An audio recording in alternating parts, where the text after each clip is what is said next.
burning and blazing, changing the world without a phasing.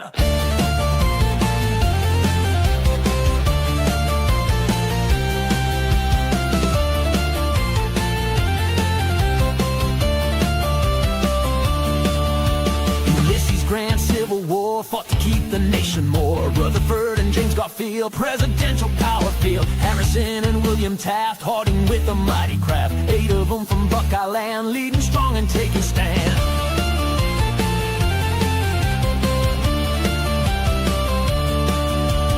Neil Armstrong, moonwalk king, Ohio skies gave him wings. John Glenn, orbit round, space race brought him to renown. Wright brothers, Kitty Hawk, born in Dayton, flight took stock. Thomas Edison, bold light, turned the dark to pure delight. Toni Morrison, Nobel pen, story strong for voice and women. LeBron James, basketball flame, Akron Bonnet earned his fame. Annie Oakley, sharp shot aim, frontier shows in Wild West game. Paul Newman, silver screen, salad dressing, movie scene. Ohio born and blazing, never just a phasing. From pioneers to stars that shine, changing history line by line.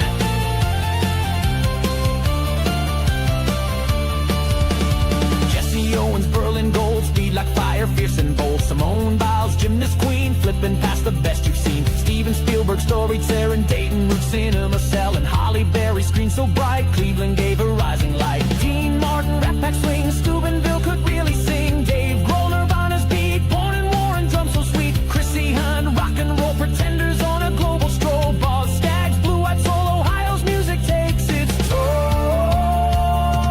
Vlogging through history, born Buckeye true, telling tales that shaped what we knew. From Gettysburg to Normandy shores, he digs the past and gives it more.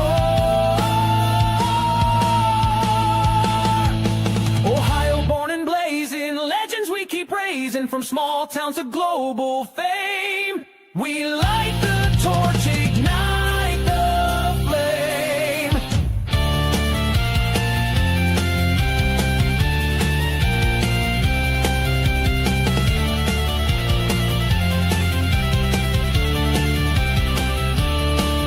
From science labs to White House halls, from end zones to concert calls, the Buckeye blood is legacy, Midwest heart and history.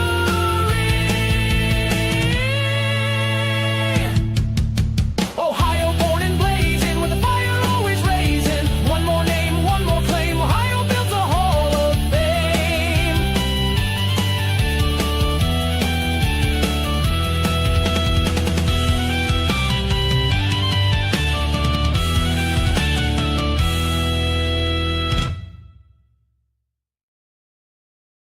What's going on, everybody? Yes, there is a slight Ohio bias on this channel. The only reason you don't already know that is if you're new here. And if you are new here, welcome. And yes, I have a very strong bias toward my home state. And the only state that would even come close to that in my bias would then be Kentucky, which is where all my family comes from a few generations back. So anyway, I spent a good bit of the afternoon working on a podcast script and watching some of my favorite football manager streamers in this big league that they're doing with 20 teams. If they do expand it and invite anyone new, hey, Zealand, I'm interested. I'd love to be a part of it. So if you want to pull in another non-football manager streamer who has a decent following on YouTube, let me know. Zealand, I'm there. Anyway, so what we're going to do today is we're going to do a Q&A like we always do, but I'm also going to be playing this game Yeardle, that somebody put me onto. It's kind of like Wordle, if you've ever played that. Only in this case, you have so many chances to guess the year that something, they give you like 3 history facts, and they're relatively obscure. They're not like really easy ones, like what year was Kennedy assassinated or something. They give you these facts, and then you have 8 chances to guess what year that event took place, the exact year. And every time you type in an answer, it'll tell you how close you are. Like, are you 3 to 5 years apart? Are you like 11 to 40 years apart? Are you 100 years apart? And it'll help you narrow it down a little bit. But if you don't have at least some idea to start with, chances are you're not going to get there. So sales pitch to Zealand while you're doing a Q&A and playing Yeardle. Yes, that's right. And I also tagged Tom FM and Lolujo because I was watching all three of their channels, watching the stream, and actually flipped over to a few of the other streamers as well. Yeah, it's really easy to find if you just search Yeardle, Yeardle, to find it. But we're gonna do some Q&A as well first, and then I'll dive into the first Yeardle, and we'll kind of mix in the chat along with the Yeardle as we go. And I start a few of the questions people asked before the stream started. My opinions on Star Wars and George Lucas. I love Star Wars. George Lucas should never be allowed to write the script for Star Wars. The big weakness to Star Wars is it's definitely the what's the word I'm looking for? Yeah, it's the dialogue. The dialogue's not always great. There are decent moments, but it's not always great. Greetings from Bosnia. Very cool. I hope to get to that part of the world at some point. Same goes for the Nordic countries. Definitely, I would say in the not too distant future, I'm looking at Sweden, Finland, Norway, that region, Denmark. I want to get up there for sure. It's definitely been on my list for a while now. Since my daughter was born in 2005, what was her favorite childhood show? She was a big fan. I'm trying to remember because it's been a long time. I mean, she's going to be 20 next week, which is crazy to me. I'm going to have a 20-year-old daughter. But there's a couple of them that she was really into. Let's see. Backyardigans is one I remember when she was little. She liked, I know she liked SpongeBob. I'm trying to think what else. She could probably tell you better than I could, but yeah, those ones for sure. Let's see. I'm going to try to go through these as fast as I can, guys. Would it be a reasonable assumption to say that an ancestor left his post in November 1861 because of McClellan taking over? It depends on the ancestor, but it's unlikely they would have left their post intentionally because they didn't say like McClellan, because everybody loved McClellan, especially in November of 1861. McClellan was very popular. So I doubt anybody would have left over like not wanting to serve under McClellan. I guess it depends on, I guess I'd need to know more details of what it is that you're asking about. Do I think Richard Nixon would have been president if RFK didn't die? And would I ever react to the infographics show? Have I not done infographics before? I feel like I have, but maybe I haven't. But as for Richard Nixon, I don't know. I think it's not a foregone conclusion that Robert Kennedy would have won the nomination, let alone the election in 1968, had he not been killed. Yes, he had some momentum, but he was still not the favorite for the Democratic nomination at that point. So it's hard to say. I still think Nixon probably wins. And then, of course, in 72, Nixon just won an absolute destructive landslide in that election. All right. Well, what else we got here? Have I done any videos on first ladies? Actually, I don't think I have done a specific video on a first lady. Who's my favorite first lady? Wow, that's a great question. I don't know if I have a favorite. In my lifetime, my favorite has been Laura Bush. Big fan of Laura Bush. So let's see. Let's do one or two more questions, and then we're going to dive in our first Yeardle game here. How am I? I'm doing great. I'm doing really good. Got a lot of work done around the house. Hung some lights in my living room today. It's still super hot. I've got 3 window air conditioners running here upstairs in my kids' bedrooms with the doors open, so I can try to cool off as much as the upstairs as I can. It's 70 degrees downstairs. It's 75 upstairs, even with all the AC going. Do I have a favorite Philly sports team and athlete? I guess maybe the Eagles would be my favorite of the Philly sports teams. So I have a favorite president, Theodore Roosevelt. Okay, so let's do this. Before we get into some more of the questions, let's go ahead and pull up Yeardle here. And I can show you a little bit about how this works. So you see it here, and we've got ads popping up. Now the ads are popping up like literally in front of what we're supposed to be looking at. So that's a little bit annoying. I don't know exactly how we get rid of that. I don't see a way to click on the ad to close it. That's kind of frustrating. I guess we have to wait until it moves. So, yeah, I could do an ad blocker, I suppose, but I didn't really think of that. I didn't think the ads would actually block the actual screen of what I need to see. Yeah, they keep showing up right in front of what I'm trying to look at. I'm going to try to reload it and see if that helps. There we go. Okay, so change of patriarch of Constantinople from Patriarch Diogenes to Eleutherius, Emperor Hadrian. So that helps me narrow it down because Hadrian, we're going to be talking the first part of the 2nd century AD. So the song Angel's Hymn is made. I don't know anything about any of those. So we're going to start with 110. No, I think we're probably a little later, aren't we? Because Trajan would be before Hadrian. How about 120? Oh, we're 3 to 10 years off. That's a good start. So the question is, which way do we go? 125? Still 3 to 10 years off. 130. 1 to 2 years off. I think we're in good shape. So the question is, of course, is it, say, 132? We're in the wrong direction. So let's go 129. Boom. All right. It was the year 129. Can you type the years in the keyboard? That's a great question. We're going to find out with the next one. Let's do one more, then we'll do some more questions. Okay. Interesting. There's nothing on the top, so let's try refreshing it this way. Hello? Hello? Anything? Anyone? I can't guess when there's nothing there. That's kind of annoying. Someone said you can type it in. It's not giving me anything in the top now. That's kind of weird. Okay, here we go. Pope Sixtus succeeds Pope Stephen I as the 24th Pope. Okay, so we're talking pretty early. I'm going to guess maybe 300-ish. The Goths separate into the Ostrogoths and the Visigoths in Bavaria. Okay, so I feel like we got to be talking like 300. Okay, I'm going to guess maybe later than 300 then. Let's go 375 or 376. Yeah, 376. Why not? Okay. It's probably earlier than this then. I don't think it would be earlier. Oh, it is 250. Okay. Let's go 255.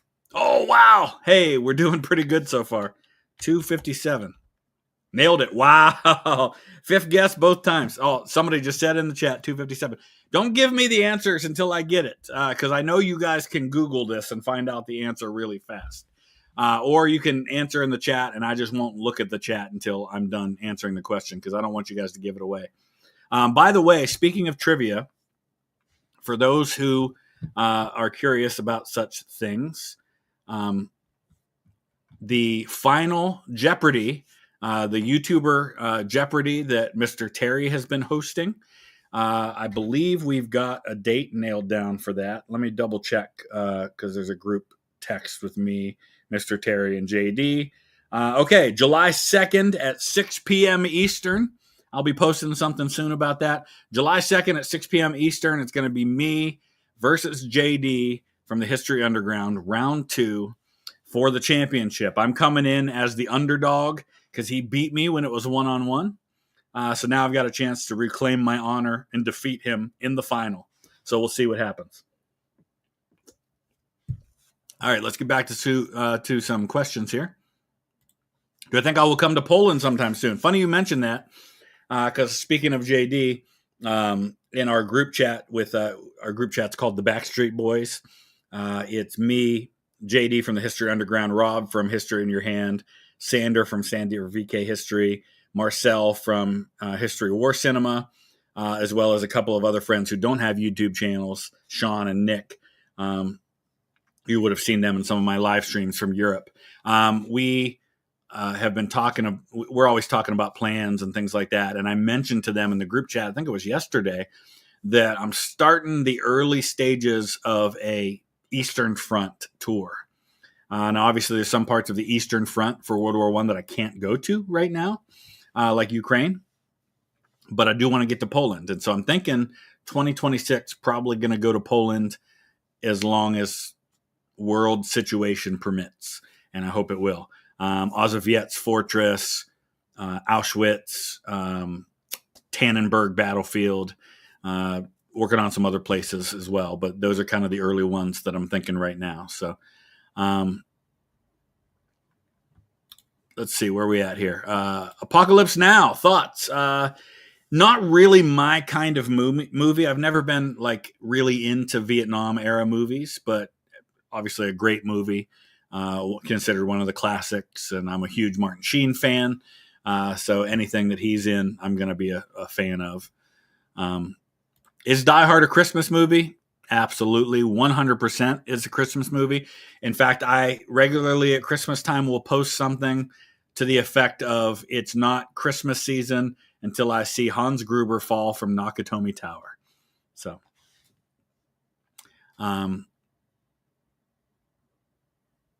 somebody said, is the largest castle in the world located in Poland? I believe that is the case. And it's the only one of the 5 largest castles in Europe that I haven't been to yet. The other 4, in no particular order, are Edinburgh Castle, Windsor Castle, Prague Castle, and Hohensalzburg, and I've been to those 4. All right, where are we at? Let's see. Hello, Chris. I'm 24 and recently left my first serious relationship. Is there any advice I can give you to help you move past this and be happier?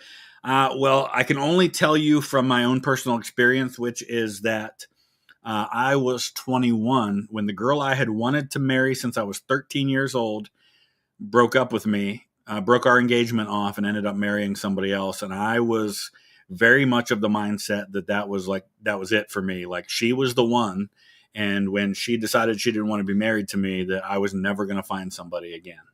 And now here I am after 20 years of marriage, divorced, and wondering the same question. So all I could tell you is time does heal the wounds. It won't heal it completely. There will be scars from that, and you will learn from that. But do not let yourself for a moment think that you'll never meet someone else, because just when you think you won't, you will. And your life will change, and you'll look back 10, 20 years from now and see how glad you were that these things that are happening now that were really painful, you'll see how glad you really were that they happened, because they set you up for something better. So that's just my own personal experience. And yes, I am divorced. I actually 2 weeks ago was 1 year since the divorce was final. Not my idea, not my choice, but that's how life goes sometimes. Anyway, where are we at on chat here? I'm trying to do the super chats while also watching the main chat too. So thoughts on Trump's handling of Israel and Iran? Like everything else, it's a mix of good and bad. I'm not generally opposed to his policies. I am not a huge fan of how they've been handled. And I think that's true with a lot of things when it comes to Trump. And I'm not saying I agree with all his policies. It's hard to say. If the end result is peace and Iran has peaceful nuclear power available to them, but not nuclear weapons, if the end result is that the conflict with Israel and Gaza comes to an end and there can be peace there, then I will be glad to look back on this and say I hope that the choices Trump and his administration made contributed to that. I don't know. You could argue, well, did exiting the nuclear deal that was in place set us up to where this was necessary in the first place? I don't know.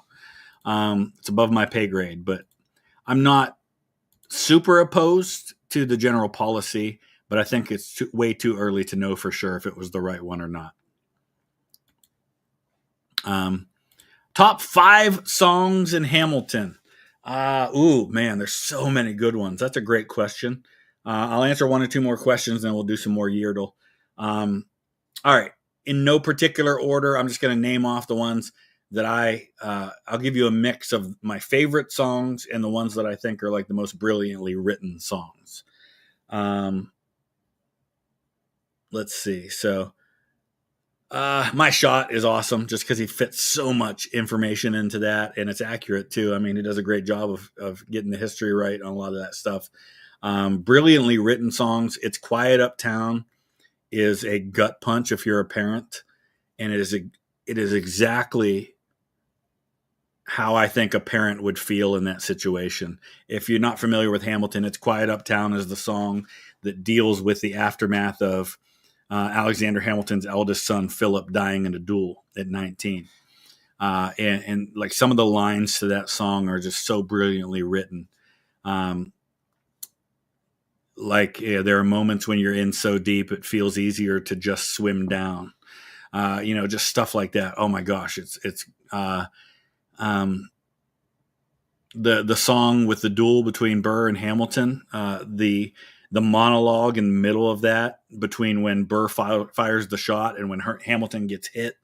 Wow. Just phenomenal. Who Lives, Who Ties, Who Tells Your Story is phenomenal. Wow. What else? A couple of the songs with the women early on, like Satisfied is really good. That's a great song. I don't know if I've named more than 5 yet, but those are some good ones. Some personal favorites that I just really enjoy. Right Hand Man is great. I love that part. Guns and Ships. My daughter and I sang Guns and Ships at Lafayette's grave in Paris, which was really cool. I'm taking this horse by the reins, make a red coats red with blood stains, and I'm never going to stop until I make them drop and burn them up and scatter the remains. Watch me engaging them, escaping them, enraging them. I go to France for more funds. I come back with more guns and ships. Oh, I love that. Good stuff. You'll Be Back is great too. You'll be back. Soon you'll see. You'll remember you belong to me. Yeah, I love that stuff. That's so good. King George, yeah. Jonathan Groff, Pennsylvania guy. Phenomenal as King George III in the original. What am I most looking forward to for Egypt 2.0? It's basically the same itinerary, so it's just a chance to go back and see it again, see it through a set of new people's eyes. I will get to see the new museum that I didn't go to last time. A lot of the people on our tour did, but I personally didn't go, so I'm excited about that. Thoughts about the Democratic nominee for mayor. So I only know just a tiny bit from what I've seen so far. I don't know. I don't know enough to say, but I don't live in New York, so it's not my mayor that's being elected.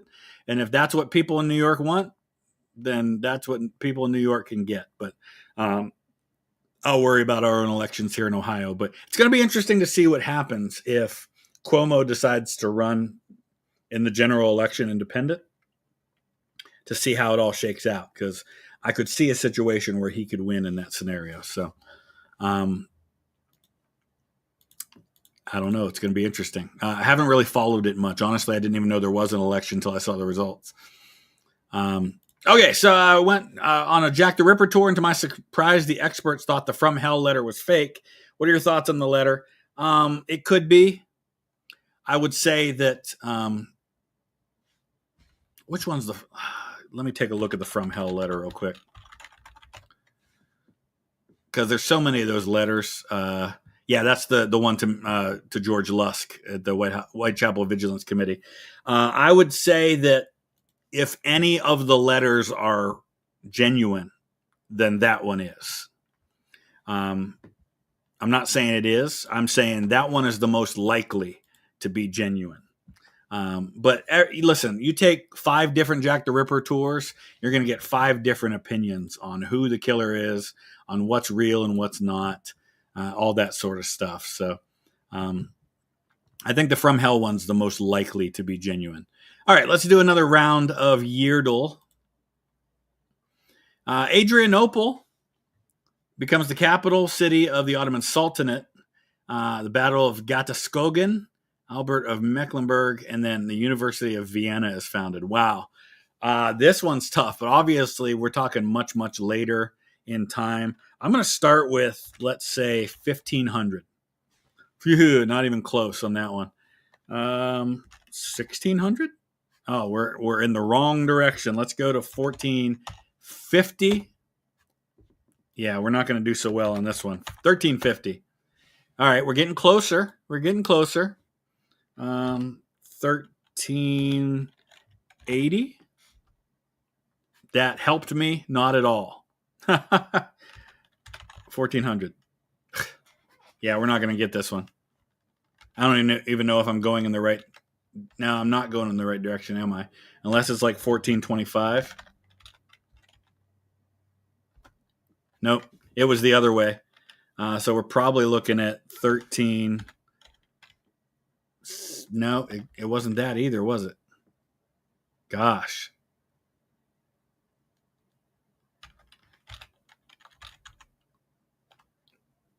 No, we already said 1350, didn't we?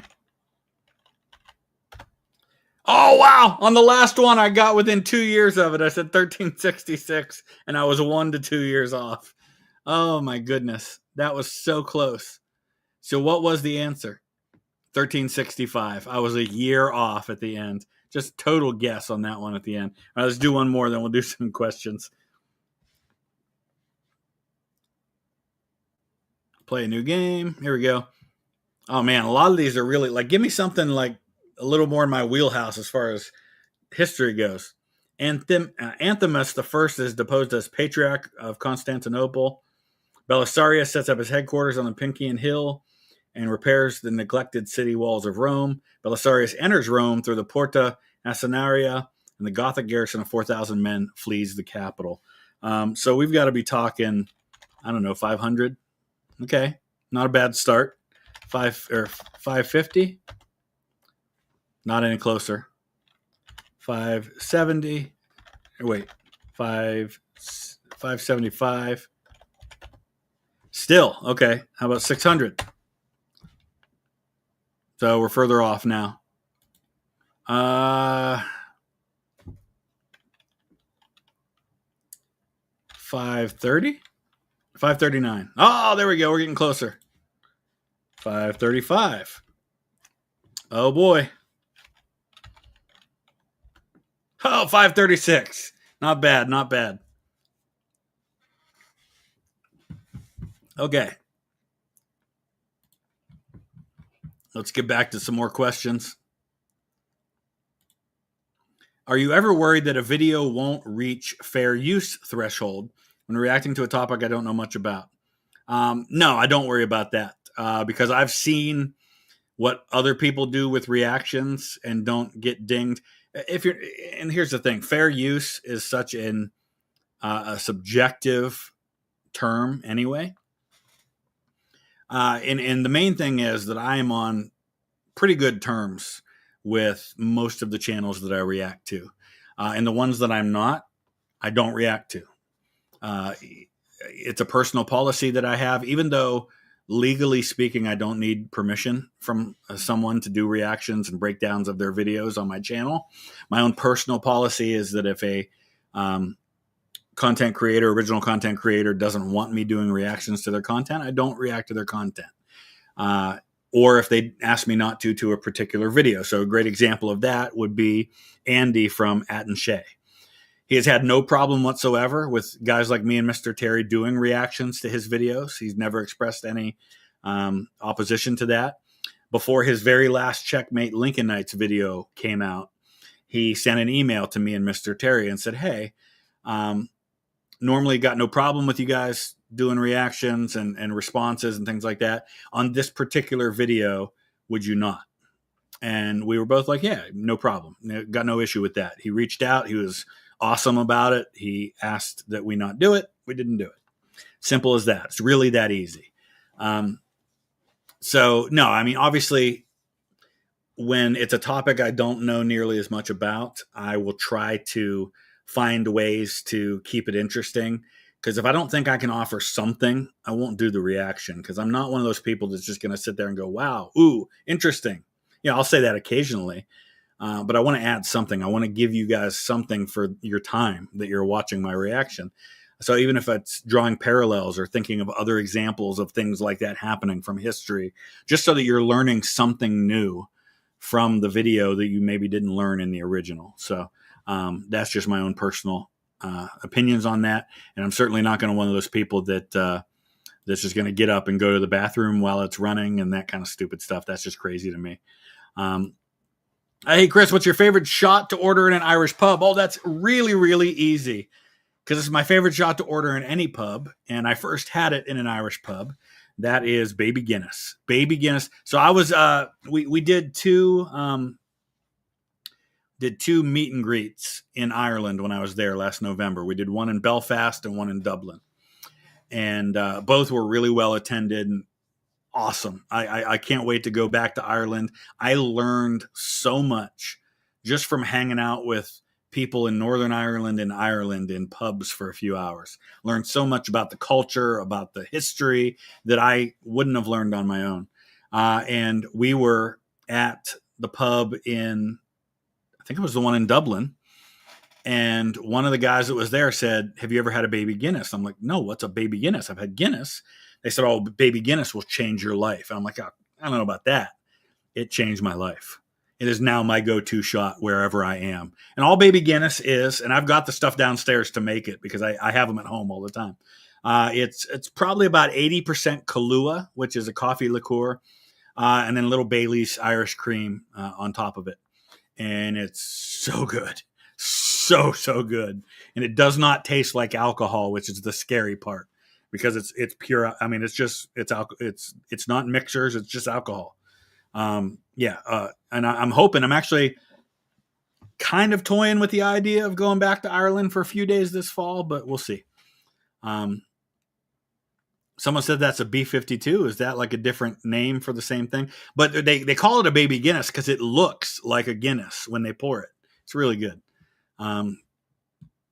Okay, back to some more questions. Am I watching the Club World Cup?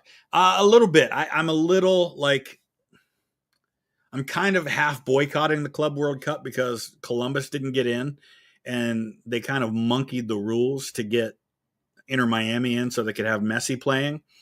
When Columbus won the CONCACAF, Columbus won MLS Cup twice in the last 4 years, and they won one of the Continental Cups, and they didn't get in, but Seattle Sounders and Inter Miami did get in. And so I'm a little salty about that, especially since Seattle Sounders went 0-3. So I feel like we should have been in there ahead of either of those two teams. But yeah, I'll probably watch some of the knockout games now that those are happening. I am starring some of the questions you guys are asking, even the ones that are non-super chats, just so you know. Am I actively still preaching and pastoring in a congregation? Yes. I'm only part-time. I teach Sunday school, I lead worship, and I preach on Sunday mornings, and that's it. And with as busy as my schedule has been, I've been taking a lot of Sundays off. On average, I'd say I'm gone one Sunday a month, just because there's so many, and there's a lot of things I say no to because of my obligations on Sunday morning. So yeah, I am still preaching. I've been preaching at the same church for almost 10 years now, believe it or not. But I don't do anything during the week. And honestly, I think the church is at the place where they really need somebody who can be there full time to do the things that I'm not able to do. The church is an hour away from me, so it really limits what I'm able to do for the church. Okay. Am I watching a reaction to the 1980s NASA crash? So you're talking about the Challenger. Would love to see content about the Concorde crash in the Tenerife. So Tenerife was it's the deadliest air disaster in history. It was a collision of two planes. It was like 700 people killed. It was nuts what happened there. So yeah, we could probably take a look. I don't do too much in the way of covering air disasters because I fly so much. So I don't really like to focus on that all that much. I actually witnessed a major airline crash when I was in my back in the 1990s. I didn't see the plane, but I saw the explosion. It was U.S. Air. It was a U.S. Air flight that was coming into Pittsburgh, and I was down around like Steubenville, Ohio, only maybe 20 miles from where the crash happened, and I saw a flash in the sky when it happened. It hit wake turbulence from the plane in front of it, and they overcorrected and drove the plane right into the ground, killed everybody on board. Could I cover Sean's the A bombing of Japan? I'll have to check that out. I'm not familiar with that channel. Have I ever seen War and Peace? I've not seen the whole thing, but I've seen clips of it, and it looks really, really good. I didn't realize it was from the same director as Waterloo. The retreat from Russia sequence is amazing. Interesting. Very cool. We'll do one more, and then we'll get back to some more of Yeardle here. Would I do a video on the Castle Itter? I've done a couple videos on Castle Itter, mainly focused on Sabaton's song, The Last Battle, and then the Sabaton history version with our friend Indy Nidell on that one. So I've done those, but at some point I wouldn't mind going there, but I believe it's private property, so I don't know if it's something that you can actually go to. So all right, let's do one more, and then we'll get to some more Yeardle here. Can I check out Defragged History? Great YouTube channel, especially their 80 Years War series. Okay, very cool. That's good to know. I'll check that out. All right, let's do a few more Yeardles. I don't know how many they have on here, like if they have a lot of these, or if we will run out at some point. Oh, we're back to like one that doesn't show us. That wasn't all of them, was it? Like they don't have any more? Oh, here we go. Here's another one. India plays its first test cricket match with England at Lord's. I don't know a lot about cricket, but test matches are the ones that go on for like days, right? 10 weeks after his abduction, the infant son of Charles Lindbergh is found dead. Okay, I think this is 1929. No, it's not. Is it in the 30s? No, is it earlier 20s? I feel like I thought, okay, 1933. All right, we're getting close. And women's suffrage is granted in Brazil. So Charles Lindbergh's story, the Lindbergh baby, that was considered like the crime of the century, is what they called it at the time. Charles Lindbergh Jr. was kidnapped, later found dead. There's some evidence that maybe the guy that got executed for it wasn't really the guy responsible for it. So let's go 1930. Oh boy, 1934. All right, so is it 1935? Nope, it's 1932. So I was close the first time when I said 29. I should have just gone up from there. Yeah, so, and interesting, one of the lead investigators on that case was the head of the New Jersey State Police, a guy named H. Norman Schwarzkopf. And if you're ancient like me, you remember Norman Schwarzkopf being the American general in command during the first Gulf War back in 1991. That was his father. And they're actually buried almost like one behind the other at West Point. I visited their graves when I was there.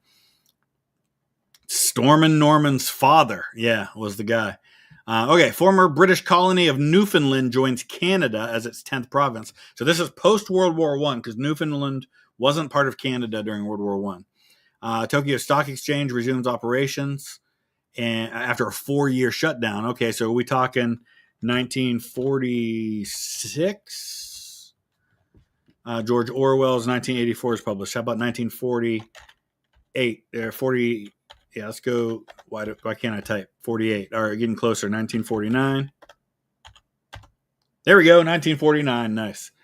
Yeah, that one makes sense. Just because of World War II. Newfoundland was a separate British dominion during the First and Second World Wars. So there you go.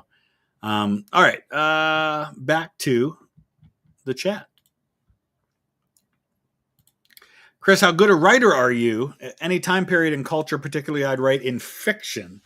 So I consider myself a pretty good writer. I was always really good at writing essays in high school and college. It's something that comes very naturally to me. I used to write a blog that I posted a lot before I ever had a YouTube channel. My daughter is 10 times the writer that I am. I thought I was a good writer until I started reading the stuff that my daughter writes. And then I realized, holy cow, I'm nothing compared to her. But she's a fiction writer and I'm not. I'm a history writer. So I guess to answer your question, we'll find out when my book comes out, hopefully later this year on the 20th Ohio. Wrote another chapter of it this week. So it's coming along nicely. I've written books already, mostly family histories. Wrote one that came out like 2 or 3 years ago. It's on Amazon. It's called The Whitaker Family History. It's the story of one particular story of immigrants who went from the black country of England to Glasgow, Scotland, to Northeast Ohio, and then kind of spread out from there. So it's really kind of a very personal story because they're my ancestors. And I've written a few books like that. But this is my first attempt at something a little broader in scope. I'm writing a Band of Brothers style book about Company H of the 20th Ohio Infantry in the American Civil War. So I guess we'll find out if people think I'm a good writer or not. But I'm not really, I don't read fiction, so I'm not sure I would be a very good fiction writer. My mind doesn't work that way. All right, this is a religious question. I wanted to get an opinion on. Do I think that God allowed John the Beloved to die of old age because he was the only disciple at the crucifixion? Well, that's possible, but I think that the evidence points to several more of the disciples dying naturally as well.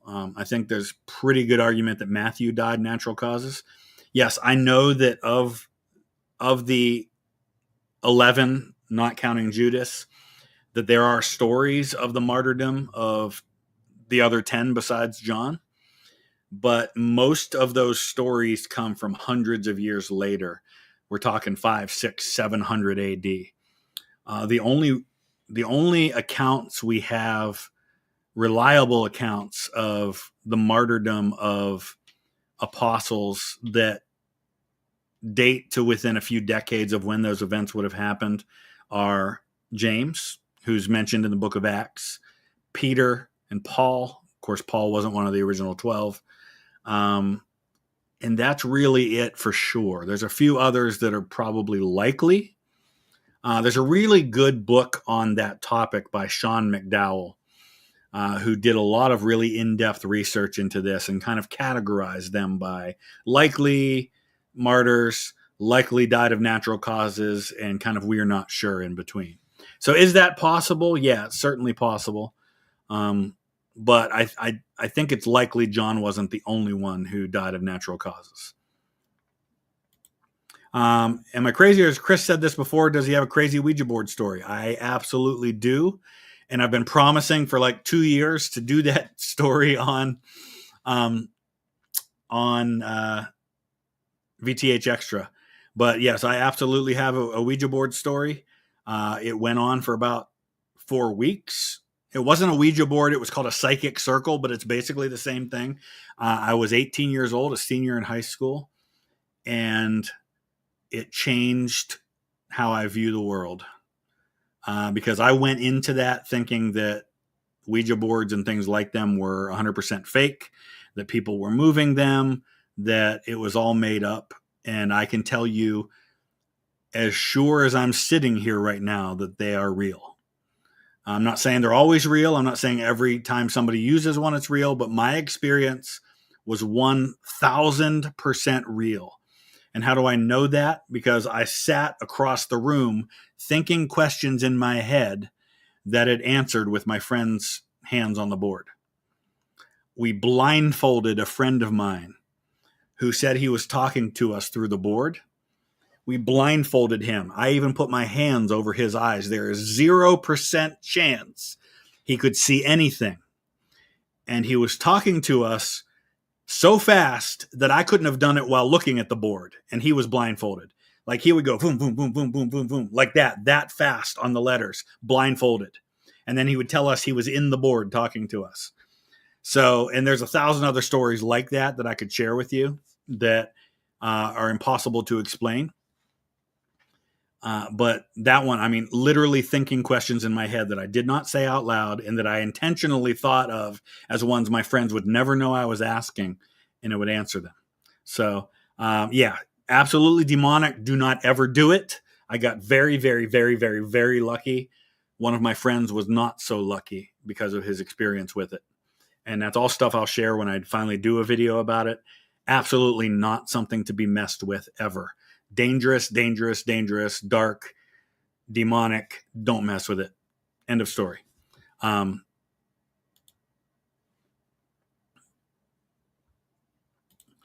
Favorite pizza place, Wedgewood Pizza, Austintown, Ohio. We have one here where I live now. Actually, there's a Wedgewood Pizza about a mile from me. Wedgewood Pizza is by far the best pizza I've ever had. It's a local place. There's only 3 of them. I've been looking for a tier list of some sort on best World War II documentaries. Do you have any content covering that or thoughts on making one? The problem is I am not like a hardcore World War II fanatic like a lot of people are. I'm more into the American Civil War and World War I are kind of my wheelhouse when it comes to wars. So I probably wouldn't, I don't feel knowledgeable enough about the topic to be able to do that.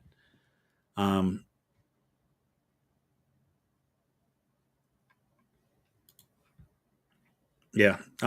Okay. You're new to American politics. Thank you for that, Eclipse. Curious on your take. Could it be argued that the Electoral College is anti-third party if a threshold of 270 is a requirement? Would a parliamentary system work better in your view? I'm not sure how a parliamentary system would improve that. No, I mean, it's not anti-third party. Actually, if anything, I think that the Electoral College system gives a better chance to a third party because if nobody gets a majority, literally anybody could win. If nobody gets a majority, it could go to the person that got third place. So I don't know. I really don't see the parliamentary system as all that different than our system as far as how it works. I mean, look at what happened in the UK with the last election. The party that got like a third of the votes got a majority of the seats. It's just the way it works.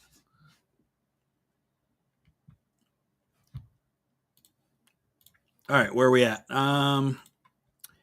Your great uncle looks as if he was in Persia and Iran in 1919 as part of the British Army. Interesting. Very interesting. You've been looking into that? Have you learned anything? So was he in the British Army? Yeah, it was British Army. Interesting. Hopefully he made it out of there okay with all that was happening. Michael, thank you. I appreciate that. Any advice for small YouTubers to stay motivated? Yeah, keep at it. Keep at the grind. I say this to some of my friends who have small YouTube channels. You never know when that next video is going to be the one. I had my gaming channel for 4 years before I started vlogging through history. After 4 years of doing like almost daily content, I had 4,000 subscribers. That was it. But I stuck with it and I learned a ton. And I was passionate about it. And then I tried something else with vlogging through history. And it may be that you need to maybe try a different approach, but stick with it. I started VTH, and next thing I knew, I had 100,000 subscribers, and the rest is history. I've been doing it full time ever since. So I would say stick with the grind, learn every day, try, be willing to fail. And if what you're doing is not working, be willing to try something new. Can you send me a shirt? You'd like to send a Gaelic Games shirt, or is it Gaelic, depending on if you're in Scotland or Ireland? I am well. Email me at vloggingthroughhistory@gmail.com, and I can give you the instructions on how you can send something to me. I really appreciate that. Getting a text from my daughter. Let's see what she's sending me here. There's a she sent me that there's a Sauron fish that looks like the Eye of Sauron. That's interesting. These are the kinds of random things that my daughter sends to me, and I love it. Zach. Oh, no, it's Zach. He's going to harass me about the Astros. Stop lying to the chat and announce your switch to being a fan of the Astros and Texans. Will never happen, my friend. Will never, ever, ever happen. Okay. I've been starring some things in the chat here so I can get to them. Have I ever considered doing a video on the channel Pre-Modernist? I'd have to take a look and see what kind of topics they cover, but certainly possibility. What do I think of JD Vance? Do I like him? I think JD Vance is much better when he's away from Trump. I've noticed even like when he goes to Europe and he's kind of doing his own thing, he comes across as a lot less Trumpy to me. So I like him a lot better when he's not bound to Donald Trump as his vice president. I think J.D. Vance is a very skilled politician. I think he thrives in the modern era of how politics is done. If you ever watch it, whether you agree with his policies or agree with him or like him personally or not, if you watch him on things like podcasts, he is fantastic in that setting in terms of how comfortable he is, how he comes across. And I think he benefited the Trump campaign greatly by how good he was in that setting. I think he'll be the Republican nominee in 2028. And I think whether or not he wins is going to come down to two things. Who do the Democrats nominate? And what's the state of the country and of the world in 2028? Because if the country's a mess and the world's a mess, it ain't going to matter what people think of either candidate. They're going to vote for the Democrat, period. That's kind of what happened in 2024. That's what I think about J.D. Vance. And of course, he's from Ohio. So it's great to see an Ohioan as vice president.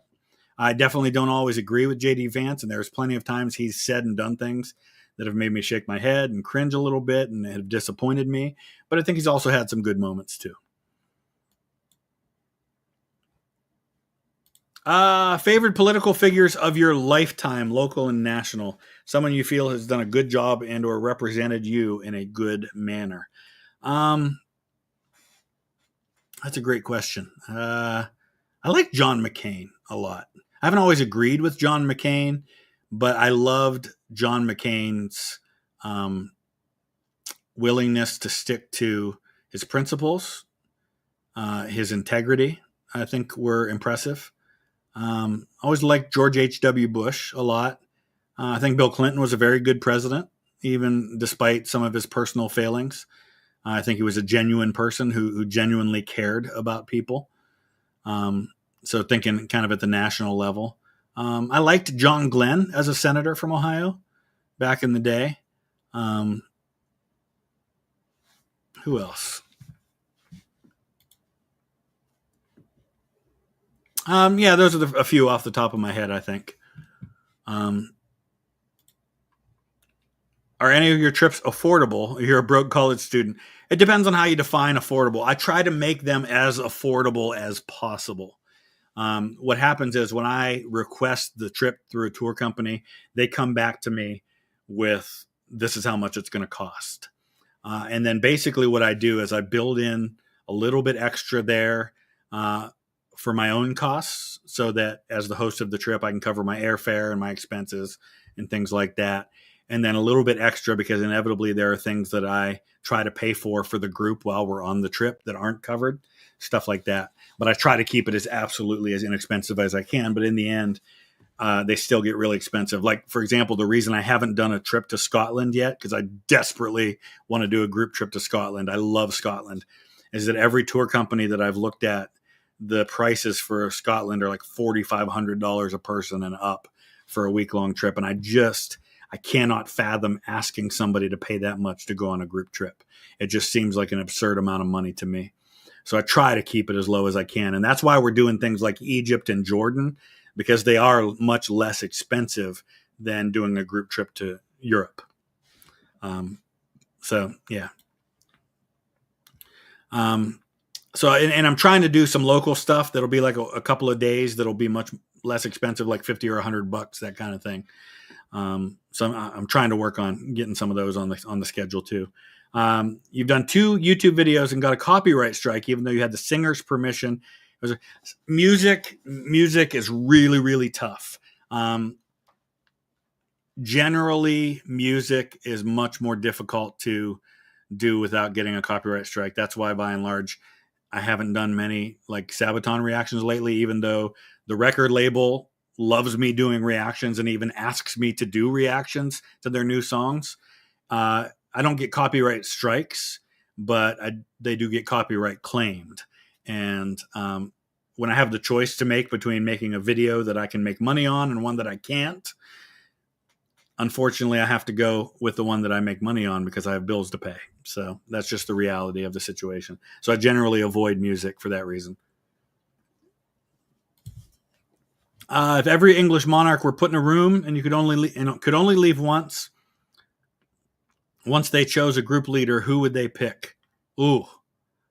Wow, that's a good question. Edward the First. Edward the First, or I think any of the post Henry V monarchs would choose Henry V because they all really looked up to him. So maybe him.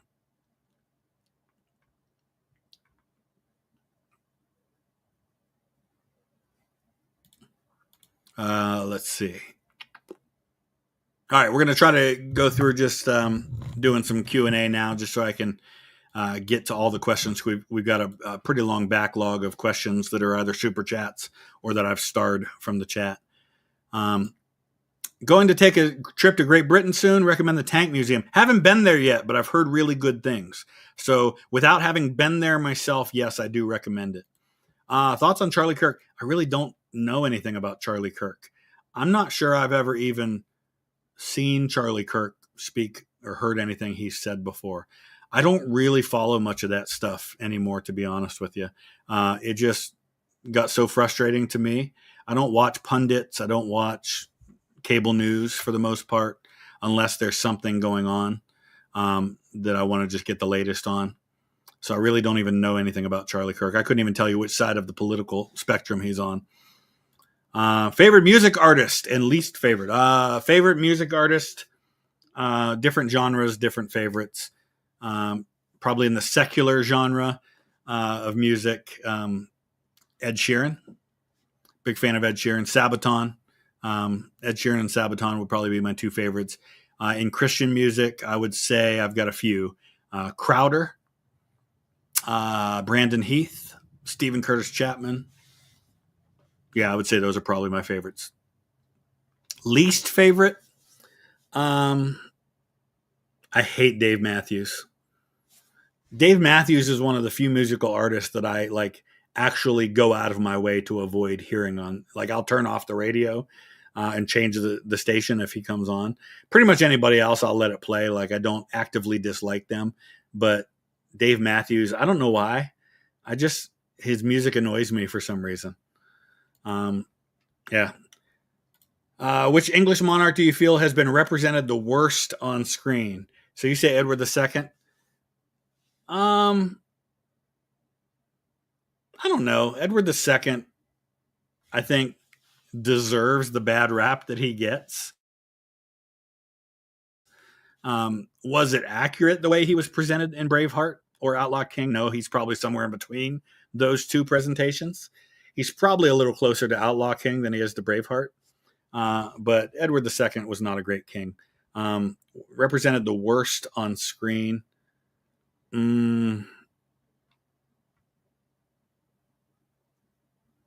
That's a great question. Silverhand, no, I don't speak Spanish. I'm answering questions while I'm looking at this stuff. Gosh. Not a lot of them have been represented on screen well enough. Richard III in Shakespeare, yes. And so therefore, I guess anything on Shakespeare, the Shakespeare version of Richard III, no. I think the version of Richard III in The White Queen's probably a little closer to what he was really like.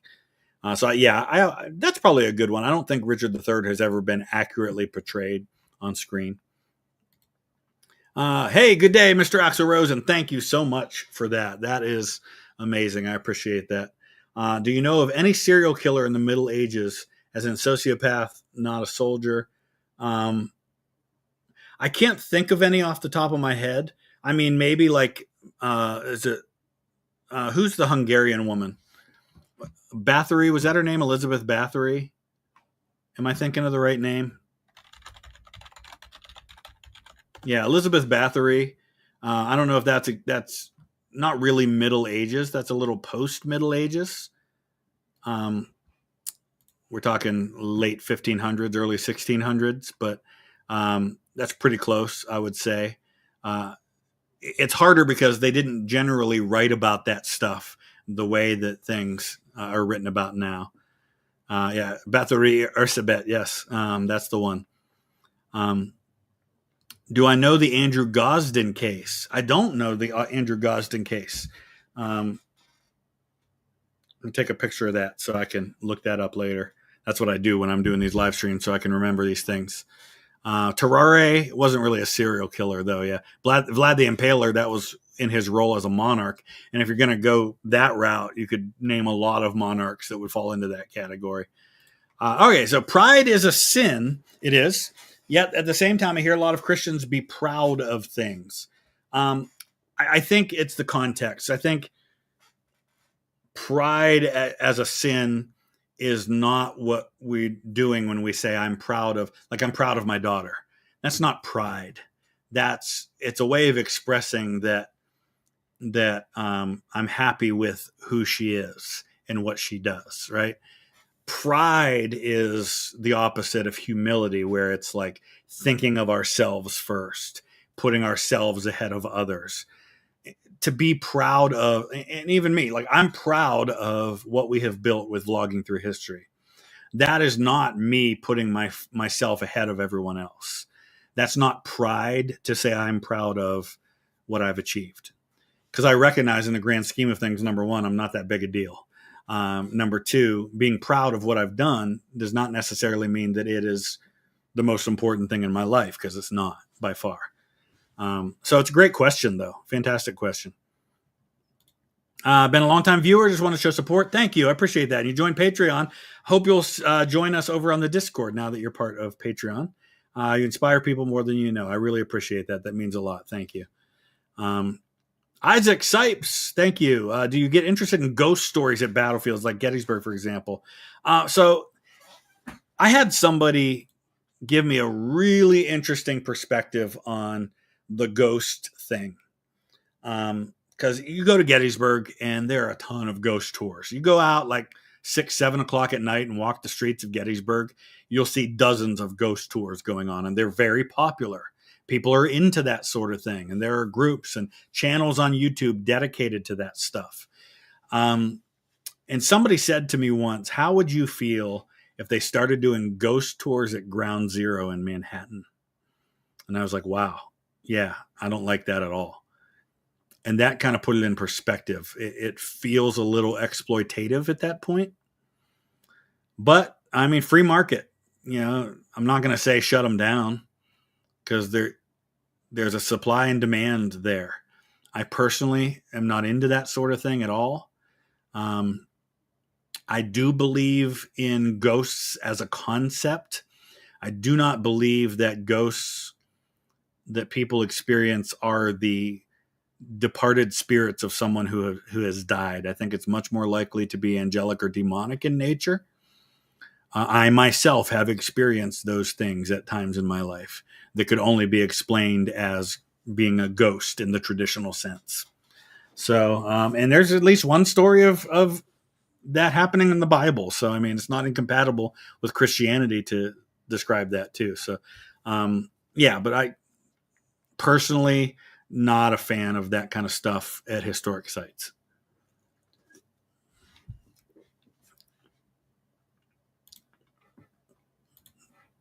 I am starring some of the non-super chats as best I can, guys. So I apologize if you ask a question and you don't do it as a super chat. I am trying to get to some of those questions as well. Nick Rodriguez, thank you. What are my thoughts on Civ 7? I played it a little bit when it first came out. I haven't played it since. There are just so many games that I want to play and not enough hours in the day to play them. Last couple of days, I've been kind of binging playing RimWorld. I got back into RimWorld a little bit and been enjoying that some. So I love Civ. I've played every Civilization game since they came out. But yeah, I guess I didn't get into it a whole lot. Could I check out the Desert Storm series by Operations Room? Yes, I would love to do that. Operations Room, I support those guys on Patreon. They do fantastic work. One of my favorite channels. So I'll definitely check some of those out. Your favorite 5 candidates for president, 28 Rubio is number 1. I really do think it's gonna be Vance, but I could see Rubio being a strong challenger to Vance for the nomination. I think it's probably going to come down to those two, which will be really interesting since they're 2 of the most prominent members of Trump's administration. Gonna be really interesting. I was a big supporter of Rubio when he first ran for president back in 2016. I probably would have voted for him had he not dropped out by the time Ohio voted because we vote so late in the primaries. I ended up voting for John Kasich, who was our governor at the time. But Rubio was my number one choice in that election. William, thank you for that. As a young atheist, curious what you consider the reasons the young are less Christian. Problem of evil, Christian hypocrisy, ignorance. I think there's a few reasons for that. And I think Christian hypocrisy is a part of that for sure. I think there's a big cultural aspect of that. I think for every person it's different. But here's one thing that I think is a big change from the last, say, 1,500 years of European and Western history. For most of the last 1,500 years, kind of the base belief was that the Bible was true, that God and Jesus were who the Bible said they were. For most of like European and Western people, that was kind of the base. Like you kind of start there. Most people grew up believing those things to be true.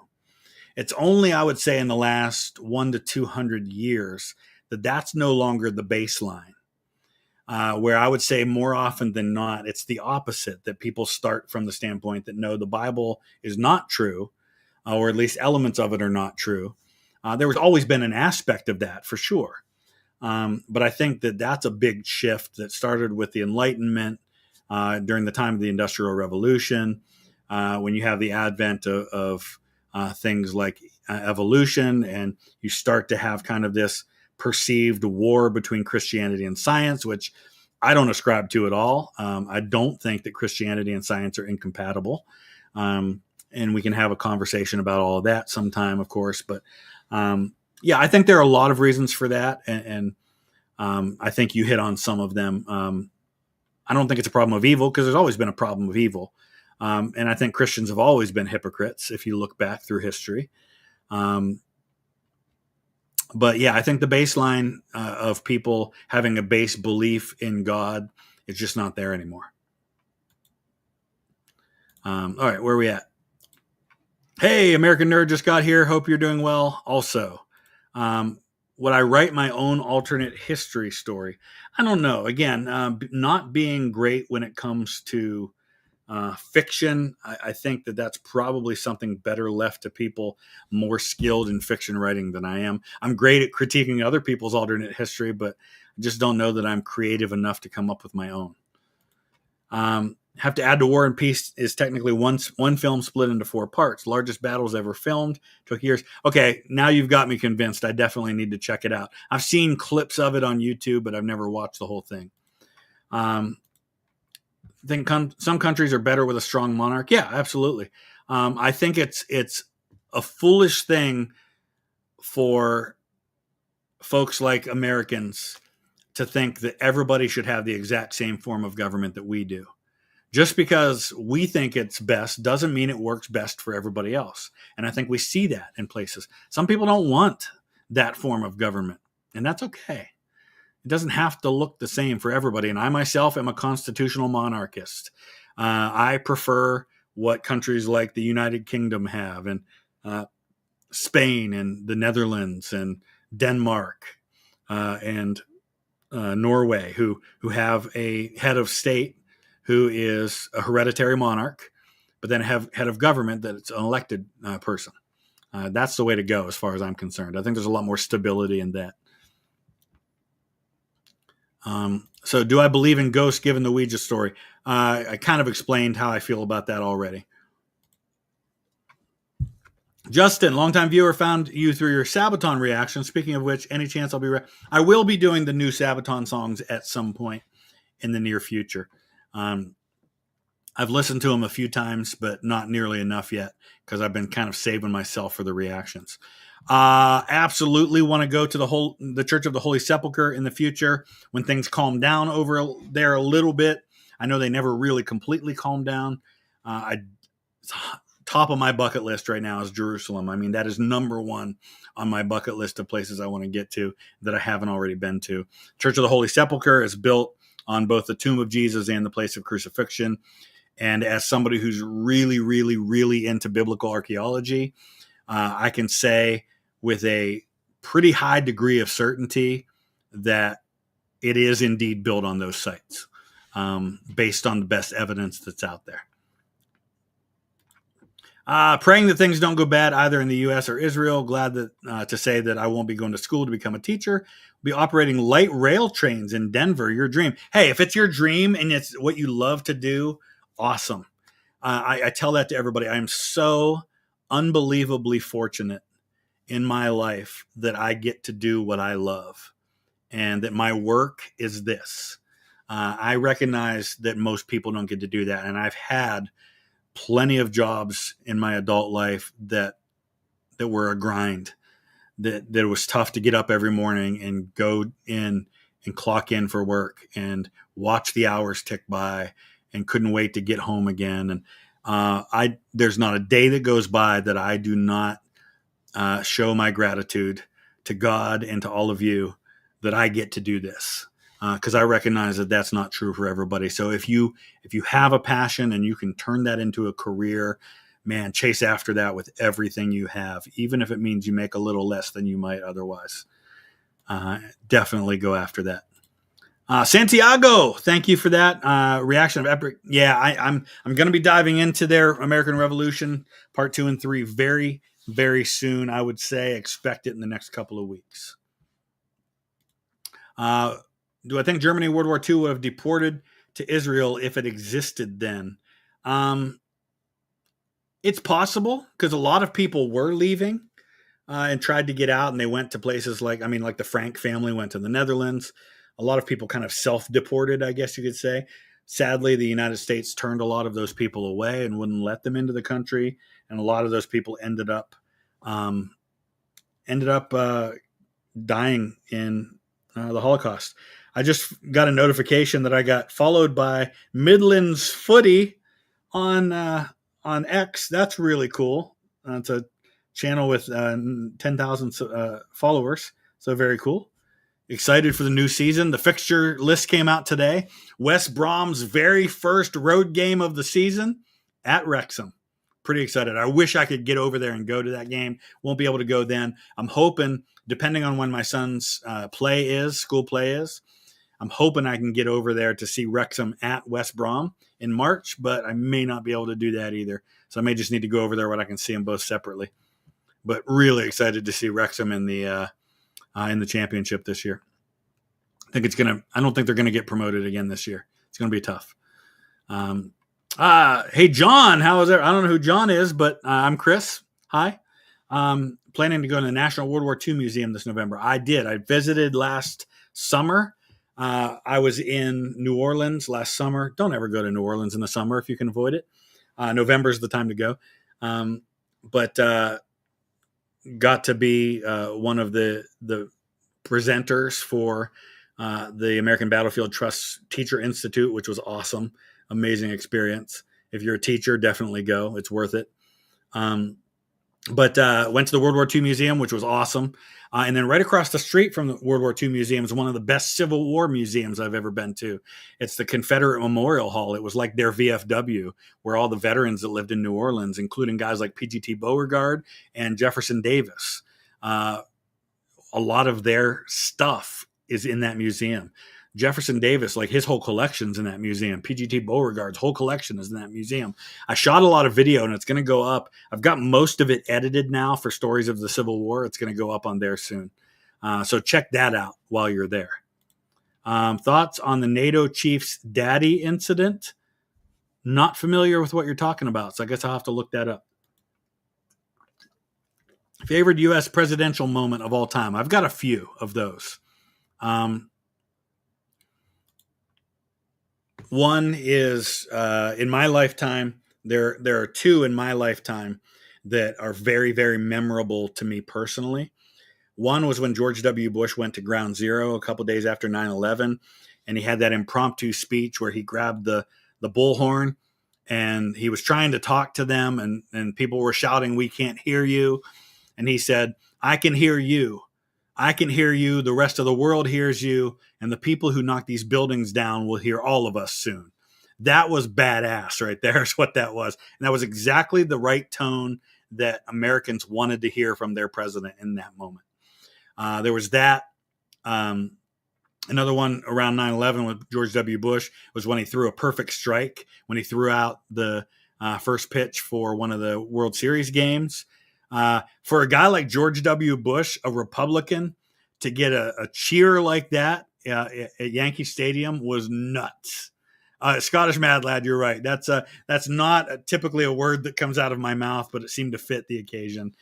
I've been a little more relaxed in my language lately, though. I still like. It's probably been a good 30 years since I used the F word, so you won't hear that one from me anytime soon.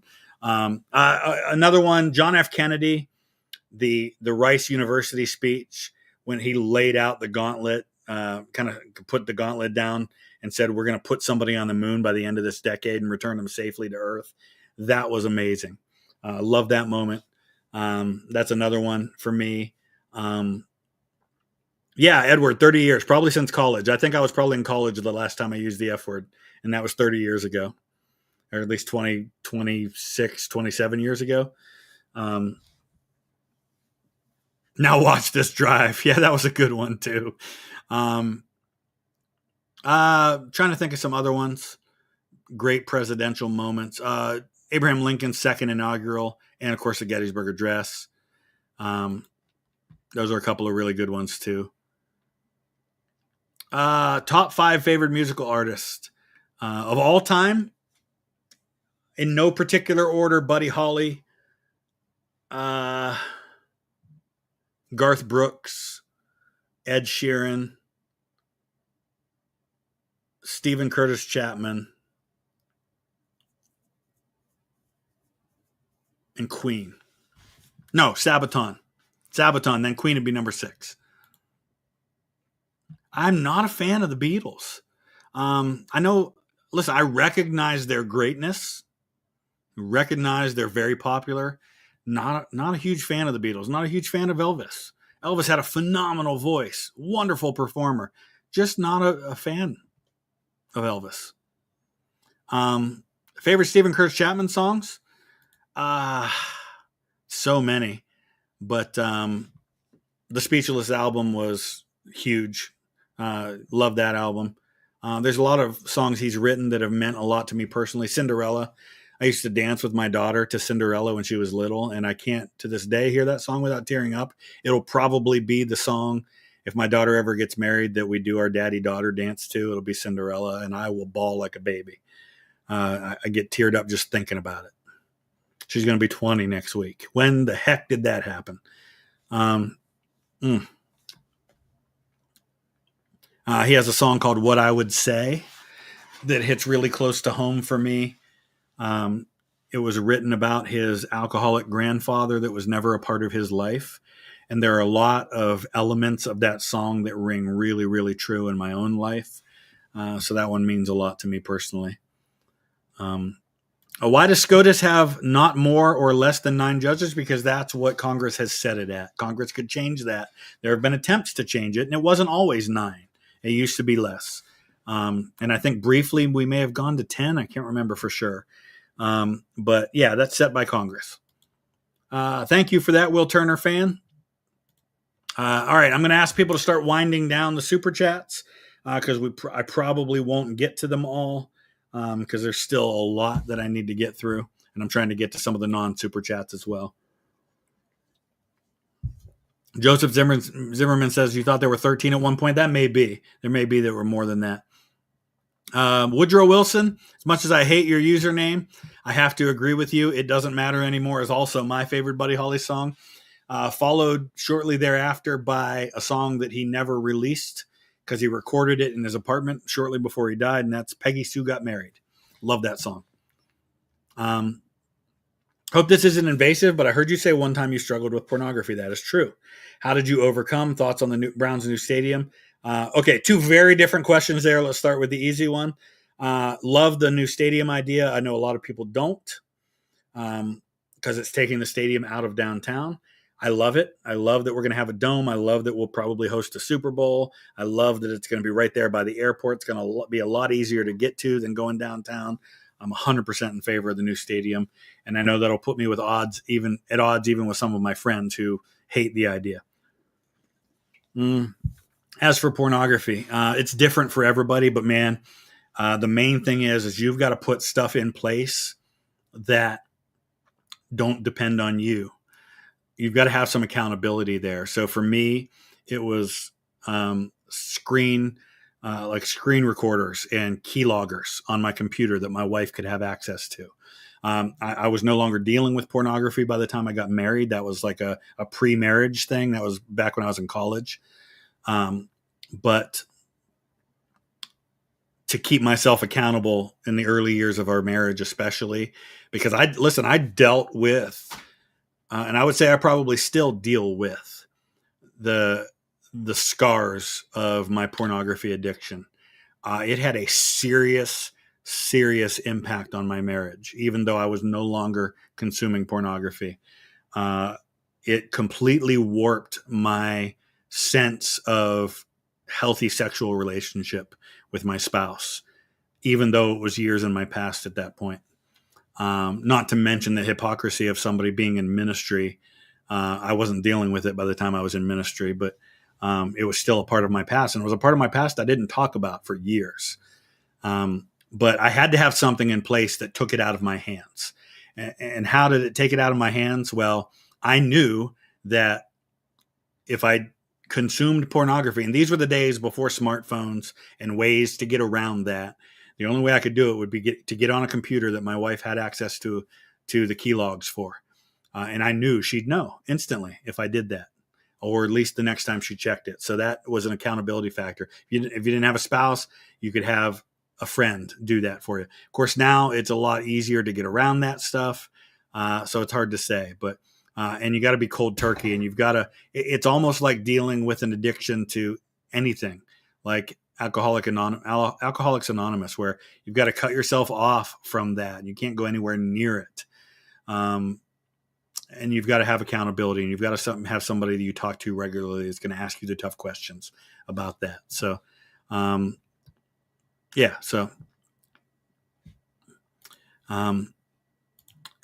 Scottish Mad Lad, I was probably about your age. I was in 8th grade the first time I was exposed to pornography. And it had a huge impact on me, and not in a good way.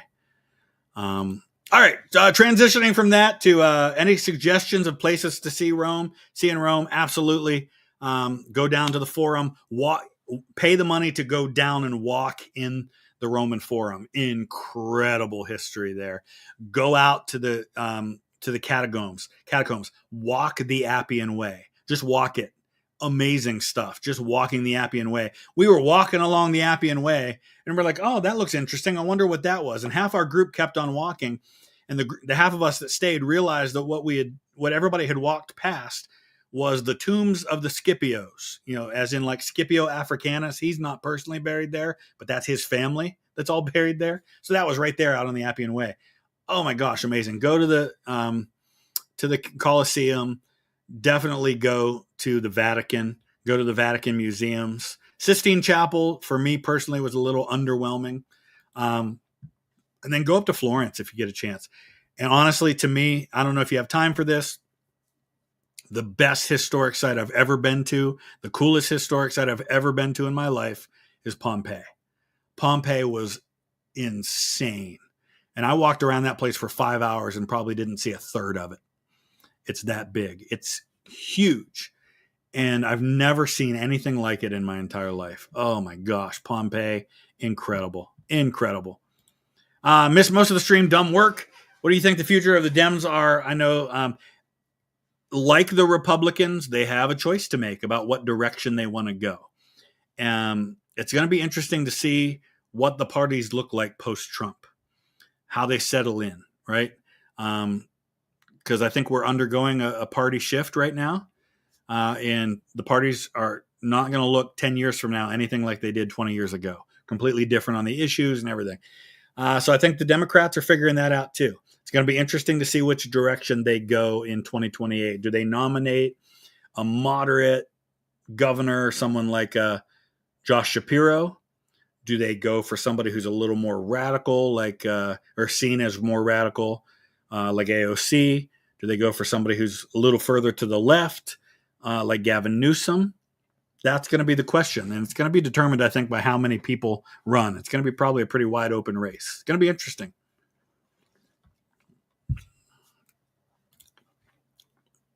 Trump is the Ayatollah and Bibi Netanyahu's daddy. Is that what was said? That's not helpful if that's what was said. The daddy thing.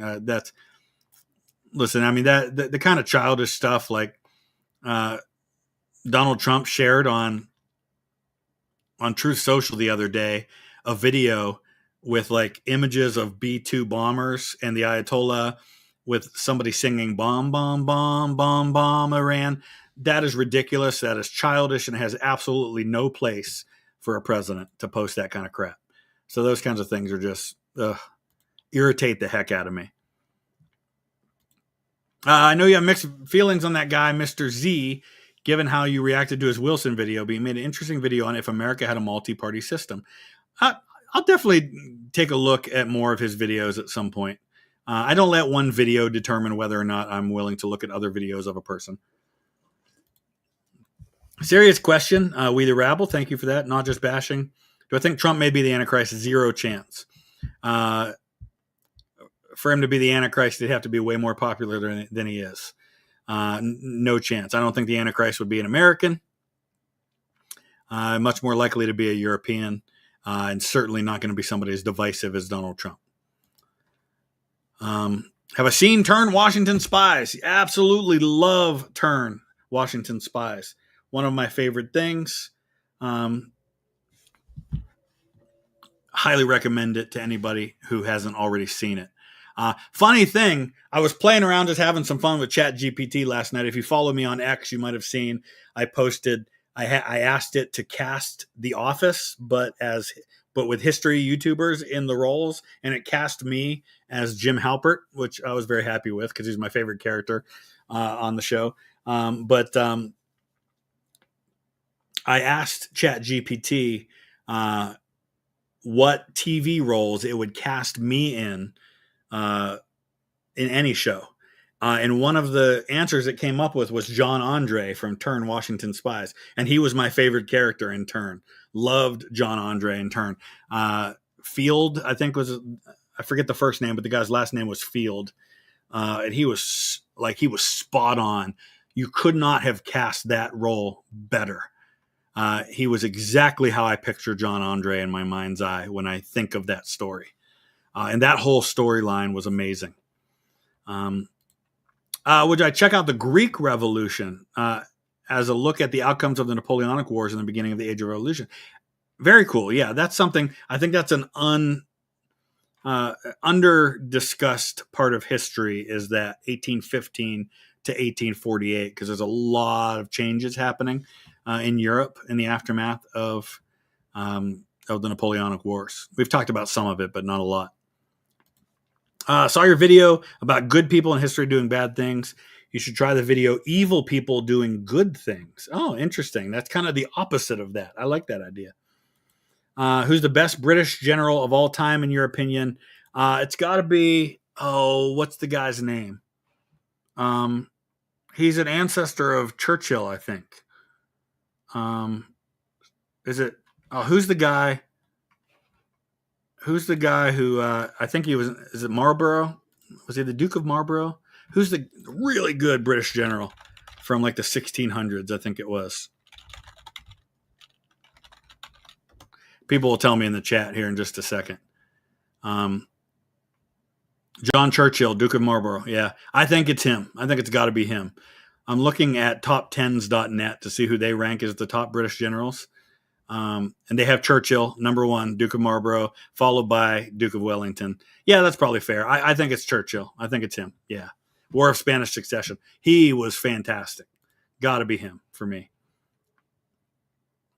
Duke of Cigarettes. No, not that kind of Marlboro. Went to Gettysburg this past week and used your videos. Had people asking me what I was listening to. Thank you for that, David. I appreciate that. I hope you had an amazing time in Gettysburg. I'd be curious to know what your favorite part was. I'm tentatively planning on going for Remembrance Day weekend in November. So hopefully I'll see some of you there if you're there then. What fictional characters from non-political movies and shows do you think would make a great president? Dwight Schrute, Al Bundy, and Ron Swanson. Ron Swanson would be my number one without a shadow of a doubt. Would love Ron Swanson. Give me Walter White. Yeah, give me Walter White in there. I'd be curious to see some people's answers in that one. I don't think Dwight Schrute. Yeah, history began in 1776. Everything before that was a mistake. That's fantastic. Who would be my third? Francis Underwood. I mean, he's like, but they said non-political shows, and Francis Underwood is from a political show. Thomas Shelby. I like that. Ned Stark. Ooh, good choice. Yeah, Optimus Prime. Logan Roy from Succession. That's a fantastic show, by the way. Really, really good. If you had the reins in Hollywood and can ensure historical accuracy, what are historical films you'd pitch and want to get made? Number one, a Grant biography similar to John Adams. It's multiple episodes about Grant. Definitely that. There's also one that was pitched but never created that was called Two Appomattox. And it covers a lot of the prominent guys like Joe Johnston, Sherman, Grant, Lee, from their time at West Point to the Civil War and beyond. And they actually, even if you go to IMDb, I'm going to pull this up because they had actual suggested cast members for this. Now, a lot of these guys would be too old to play these characters now, but this would have been fantastic if it would have happened at the time. So let me pull this up for you because I want to show you who they had set to as potentials for these different characters because it would have been perfect. Check this out. Think of this for just a second. Let me zoom in so you can see it a little better. Think of a series that follows these guys from their time at West Point through the Civil War. Damian Lewis as William Tecumseh Sherman. William Zabka from Karate Kid and from Cobra Kai as John Rawlins. Jason O'Mara, who played Lieutenant Meehan in Band of Brothers as Ulysses S. Grant. Helen McCrory, of course, has since passed, who was actually Damian Lewis's real-life wife as Julia Grant. D.B. Sweeney as James Longstreet. Richard Speight. So you got a lot of connections to Band of Brothers here as Nathan Wexler. Dwight Yoakam as George Meade. I think the most brilliant casting of all, though, would have been Neil McDonough as Joe Hooker. Neil McDonough, at the right age, spitting image of Joe Hooker. You give him the right color hair, oh my gosh, the exact same eyes. Would have been perfect. Carl Edwards, the NASCAR driver, as John B. Gordon. Kevin Farley as Henry Halleck. Interesting. Trace Adkins as John Gregg. Nick Searcy, who would have been perfect as Joe Johnston, and is one of my favorite actors. I absolutely love Nick Searcy. Kim Delaney as Mary Todd Lincoln. So, that would have been amazing if we would have gotten that. All right, let's get caught up, and then we'll start wrapping this thing up here. Stop showing your money to get a reaction. It ruins people like you having nothing. I'm sorry for that, JC Money. I'm trying to star and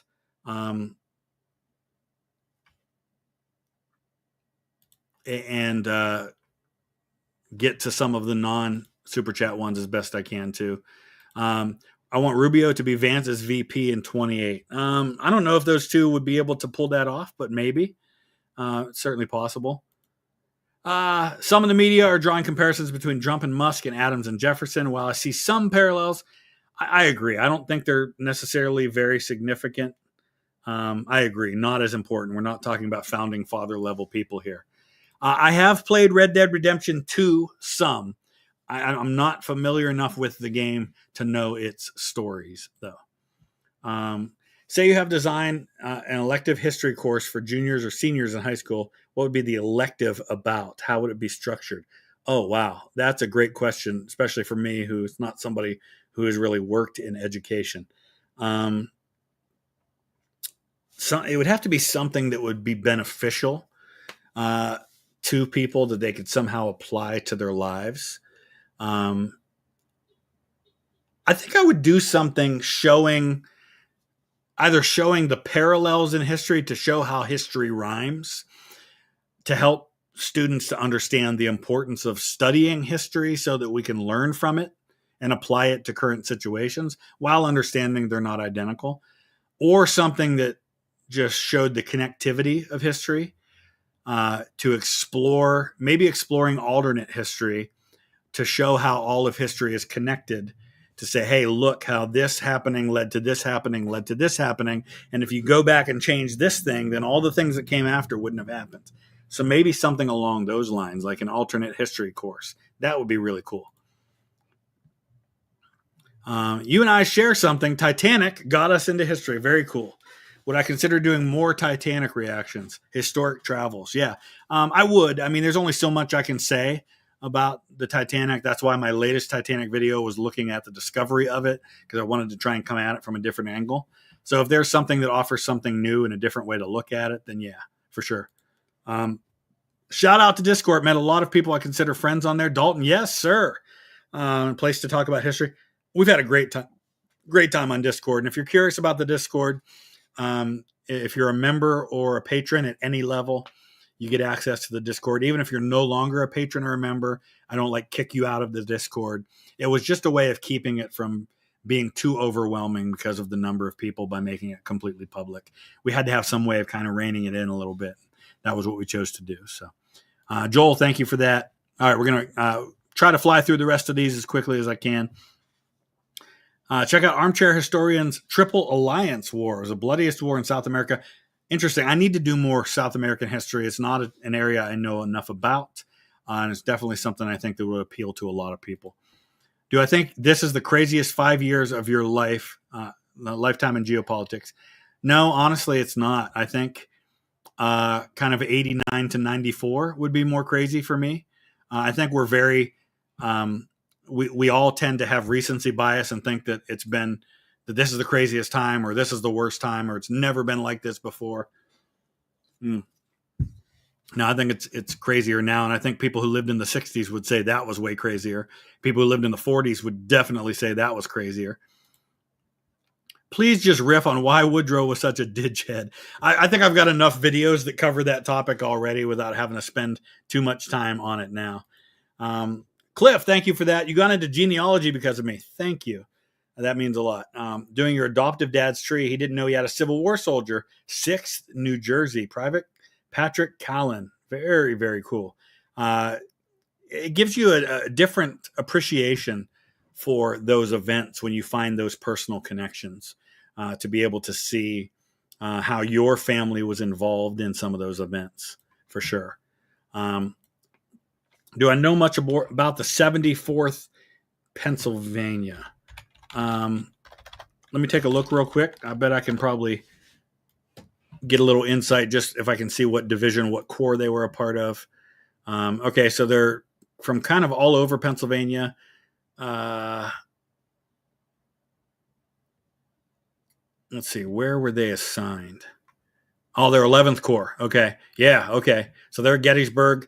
They saw some of the worst action at Chancellorsville and Gettysburg in those back-to-back battles, having to fight at those places. And then they ended up fighting at James Island. Interesting. So the 74th Pennsylvania was at James Island. That would have been around the time the 54th Massachusetts was at James Island. I'm pretty sure. Was that their battle? No, that might not have been the same battle that they were a part of. But yeah, they didn't see a lot of major action after Gettysburg. You're hoping that Spielberg's 7-part series, yes, fingers crossed it's going to be better than what we got lately. That's for sure. Why the heck is there a Fort Bragg but no Fort Grant? I think there was a Fort Grant, but it doesn't exist anymore. And, of course, they would say that Fort Bragg's not named after the same Bragg, but the implications there.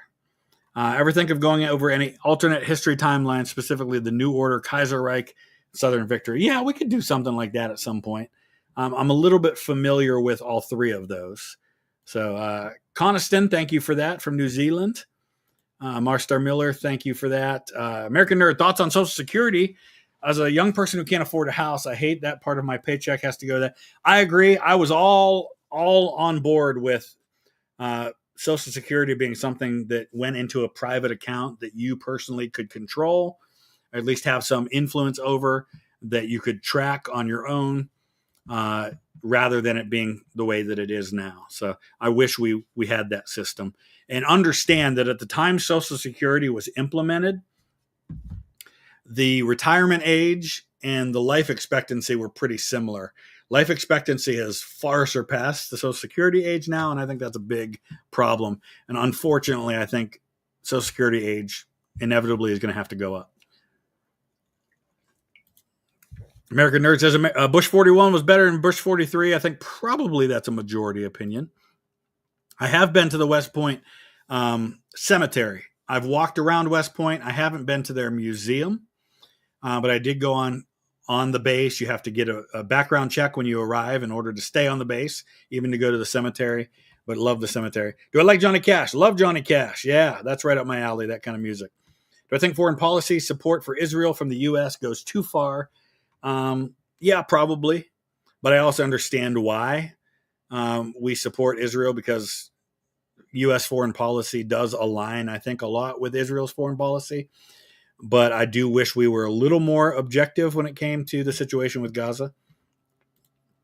What do I say are the top 5 U.S. cities in terms of importance? As somebody who is more of a rural person and kind of has an aversion to the big cities in the U.S., maybe I'm not the best person to ask. I don't know. Do we just go with the most important in terms of culture and finance? New York, L.A., Atlanta, Nashville,